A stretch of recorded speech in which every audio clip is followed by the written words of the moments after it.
ہماری زبان ہماری نجات بھی بن سکتی ہے اور وبال بھی۔ ذرا سوچئے کہ ہم اپنی زبان سے روزانہ کتنی باتیں کرتے ہیں۔ قرآن کریم میں اللہ نے ارشاد فرمایا، اعوذ باللہ من الشیطان الرجیم ما یلفظ من قول الا لدیہ رقیب عتید۔ انسان کوئی بات اپنی زبان سے نہیں نکالتا مگر اسے لکھنے والا موجود ہوتا ہے۔ رسول اللہ صلی اللہ علیہ وسلم نے ارشاد فرمایا کہ جو شخص اللہ پر اور آخرت کے دن پر ایمان رکھتا ہو، اسے چاہیے کہ وہ خیر کی بات کرے، بھلائی کی باتیں کرے یا وہ خاموش رہے۔ اس لیے بولنے سے پہلے ہمیں سوچنے کی ضرورت ہے کہ ہم کیا بول رہے ہیں۔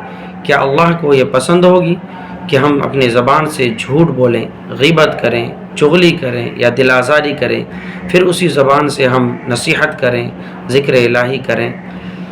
زبان کی حفاظت صرف خاموش رہنے کا نام نہیں ہے، بلکہ اپنی زبان کو ہر ایسی بات سے بچانے کا نام ہے جو اللہ کو ناپسند ہو، اور بولنے سے پہلے ضرور سوچیں کہ کل قیامت میں یہ لفظ میرے حق میں ہوگا یا میرے خلاف ہوگا۔